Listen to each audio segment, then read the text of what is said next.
विषयहरू तपाईले जानिसक्नु भएको छ हामी अहिले इन्डियामा छौं भारतमा वेस्ट बेंगालमा सिलिगुडीमा र परमेश्वरले नै देखाएर हामी यस ठाउँमा आयौं अनि अहिले यतिखेर हामी आदिवासीहरूको माझमा चाहिँ सेवाकाई गरिरहेका छौं र आदिवासीहरूको प्रार्थनाको विषय त धेरै छ र एकदमै उनीहरूको निम्ति प्रार्थना गरिदिनु पर्ने क्षेत्रहरू धेरै नै छ तर पनि ती मध्ये कुनै कुनै चाहिँ म यहाँ राख्न चाहन्छु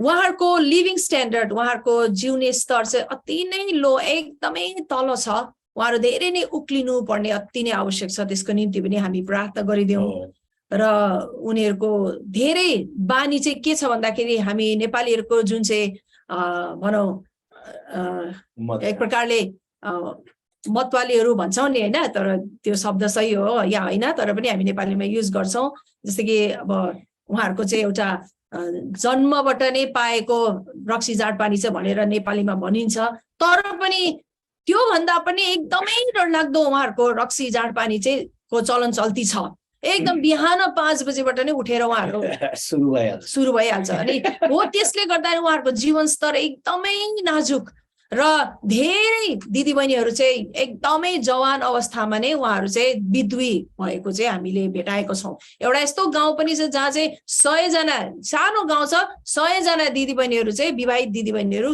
बिधुवी भइसके हो त्यस्तो अवस्था अनि छोराछोरीहरू छ र नोकरी भनेको जस्तै यहाँ पाउँदैन चिया बगान हो चिया बगानको काम मात्रै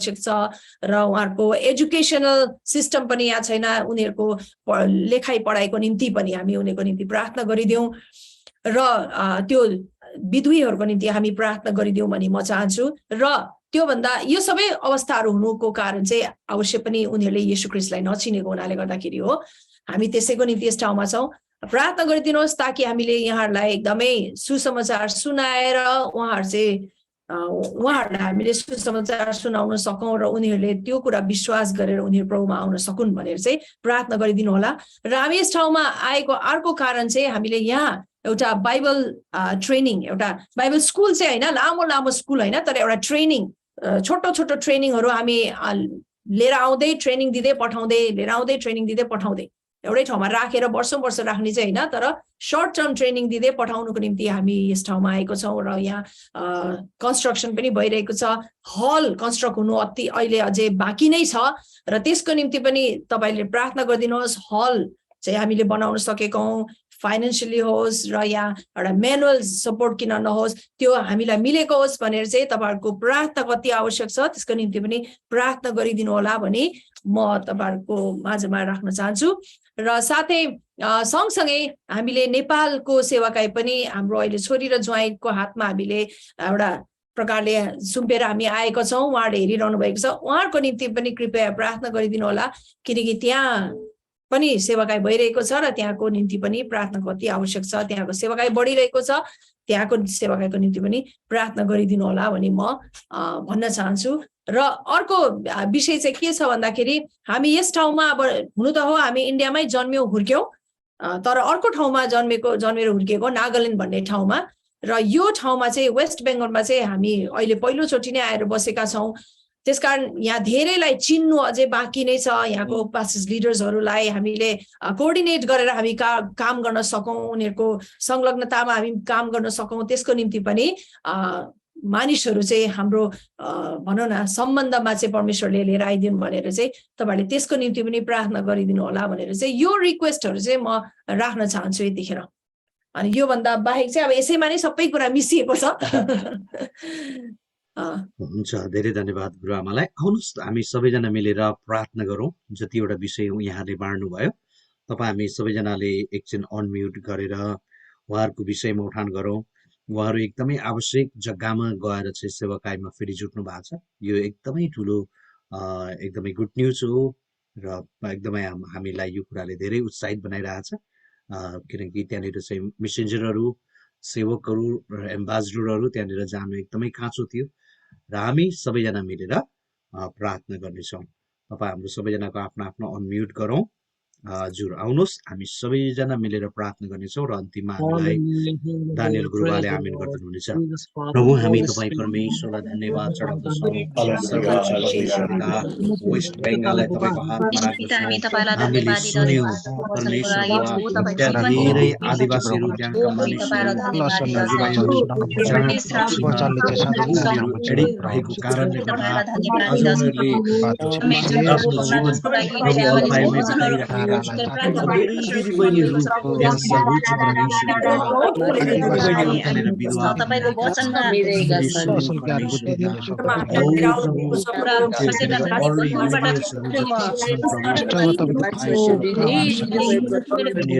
बाध्य छ जीवनमा त्यसको नयाँ आशालाई साथ तपाईँ परमेश्वरले दिनुभएको होस्। प्रभु ती जति पनि डार्कबाट जति पनि मतवालीपनको आत्मा छ, जुन एडिक्सन बनाउने आत्मा छ, त्यसलाई यसो ख्रीष्टको नाउँमा हामी त्यसलाई तोड्दछौँ।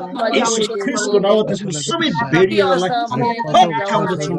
यसो ख्रीष्टको नाउँमा, यसो ख्रीष्टको नाउँमा त्यो अन्धकारको शक्ति जति स्ट्रङ होस् त्यसलाई हामी भत्काउँदछौँ। सर्वोच्च परमेश्वर पिता, त्यहाँको मानिसहरूमा औ प्रभु जति पुरुषहरू हुनुहुन्छ उनीहरूलाई तपाईँ परमेश्वरले मदिरा रहित जीवन जिउनको लागि तपाईँले शक्ति दिनुहोस्, सामर्थ्य दिनुभएको होस्। आज उनीहरू औ प्रभु मदिरामा लागेको कारणले उनीहरूको आर्थिक जीवन औ तहस नहस भइरहेको छ। औ उनीहरूको आर्थिक पक्ष तहस नहस भइरहेको छ। परिवार सुन्दर परिवार चलाउन नसकिरहेको छ। प्रभु उनीहरू धेरै पछि परिरहेको छ। हामी ख्रीष्टको नाममा ती सबै स्ट्रङ होलहरूलाई जति पनि मतवालीपनमा डोर्याउने अन्धकारको शक्ति किल्लालाई यसो ख्रीष्टको नाममा हामी तोड्दछौँ। यसको नाममा तोड्दछौँ, भत्काउँदछौँ। त्यो वेस्ट बेङ्गालमा भएको जति पनि कुरीतिहरू छ, जति पनि कुप्रथा छ, जति पनि कुसंस्कार छ, ती कुराहरू यसको नाउँमा हामी रद्द गर्दछौँ।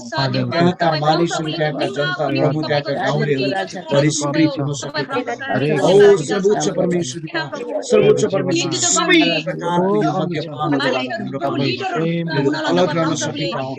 आफ्नो घर परिवारलाई, आफ्नो गाउँलाई अत्यन्तै सुन्दर गाउँ र परिवार बनाउन सकेका हुन्। प्रभु हामी तपाईँसँग प्रार्थना गर्छौँ, तपाईँको सुसमाचारको ज्योति प्रभु त्यहाँ चम्कन सकेको होस्। पास्टर रञ्जित र औ पास्टर रमनम औ प्रभु सारा उनीहरू त्यहाँनिर जुन सेवाकाई गरिरहनु भएको छ, प्रभु त्यहाँबाट धेरैभन्दा धेरै मानिसले जीवनको ज्योति पाउन सकेका हुन्। औ प्रभु उनीहरूले उद्धार र मुक्ति प्राप्त गर्न सकेका हुन्, उद्धारकर्तालाई चिन्न सकेका हुन्। औ प्रभु तपाईँलाई धन्यवाद चढाउँदछौँ सर्वोच्च परमेश्वर पिता। अनि त्यहाँको स्थानीय मण्डलीहरूसँग कोअर्डिनेट्स गरेर प्रभु अगाडि बढ्नको लागि तपाईँ परमेश्वरले आफ्नो सेवक सेविकालाई सहायता गर्नुहोस्।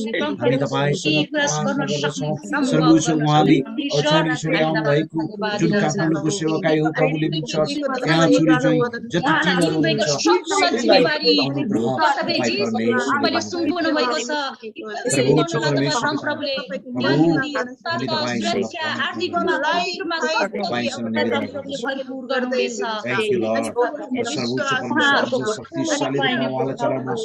Bible training, short term Bible ट्रेनिङहरू, बाइबल स्कुलहरू यहाँले सुरुवात गर्न खोजिरहनु भएको छ।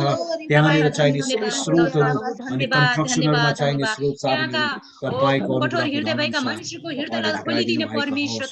प्रार्थना गर्दछौँ परमेश्वर पिता, सर्वोच्च परमेश्वर पिता, त्यहाँ उहाँको उद्देश्य पुरा भएको होस्। र आत्मिक मनलाई युट्युब च्यानल चाँडै चलाउन चाहिरहनु भएको छ, त्यहाँबाट धेरै तपाईँको चलन लाभान्वित हुन तपाईँ परम प्रभुको नाम उच्च भएको होस्।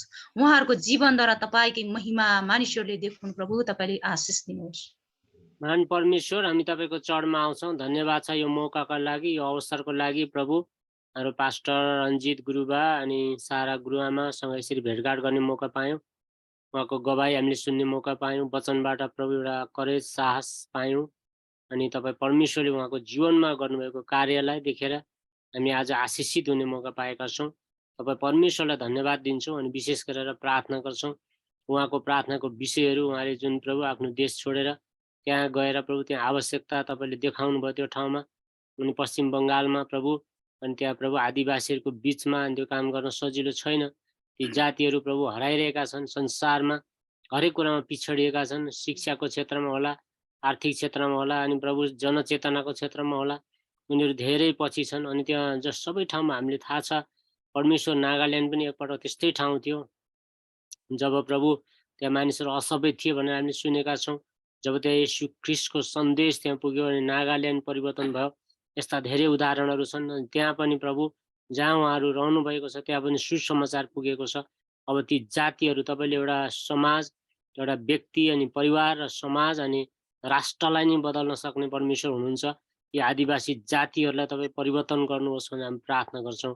उहाँहरूले जुन परिश्रम गर्नुभएको छ त्यो परिश्रम प्रभुमा गरिएको छ, त्यो व्यर्थ हुने छैन। तपाईँले सहायता गर्नुहुन्छ। जुन ट्रेनिङहरूको लागि व्यवस्थापन गर्दै हुनुहुन्छ त्यो तालिम दिएर एउटा मिसनरीको रूपमा पठाउने उनीहरूलाई अनि प्रभु सर्ट टर्म ट्रेनिङ दिने त्यो प्रभु भवनहरू पनि आवश्यक छ जुन बनाउन योजना गर्दै हुनुहुन्छ। तपाईँको महिमाको लागि गर्ने काममा तपाईँ परमेश्वरले नि प्रबन्ध गर्नुहुन्छ। अचम्म प्रकारले तपाईँ जुटाउनुहुन्छ परमेश्वर। तपाईँले सहायता गर्नुभएको छ। नेपालमा पनि जुन सेवकाहरू छ उहाँहरूको जुन प्रकारले प्रभु अनि जिम्मा दिनुभएको छ जसलाई उहाँलाई पनि तपाईँ सहायता गर्नुभएको होस् र त्यो मिनिस्ट्री अनि त्यो मण्डली पनि बढ्दै जान सकोस् भनेर पनि हामी प्रार्थना गर्छौँ। धन्यवाद यो मौकाको लागि, अवसरको लागि। वचनले गलाती 6:2 अनुसार एउटा लड्काको भार उठाउने, एउटा लड्कालाई प्रार्थना गर्ने यो अवसर, मौका, यो प्रेयर टावर एउटा असल प्लेटफर्म तपाईँले आज हामीलाई दिनुभयो। यसरी विभिन्न गवाईहरू हामीले सुन्ने मौका पाएका छौँ। एउटै वेदीमा हामी उपस्थित हुने मौका पाएका छौँ। यो शक्तिशाली प्रार्थना गर्ने मौका पाएका छौँ। यसको लागि तपाईँलाई धन्यवाद। धन्यवाद चढाउँदै सबै बिन्ती प्रार्थना येशू ख्रीष्टको नाममा, आमेन। हस्, धेरै धन्यवाद यहाँ सबैजनालाई। र इन्टरसेसन हामी वेस्ट बेङ्गालको लागि मलाई आशा छ अरू कुनै छुट्टै छ, सकियो होला नि।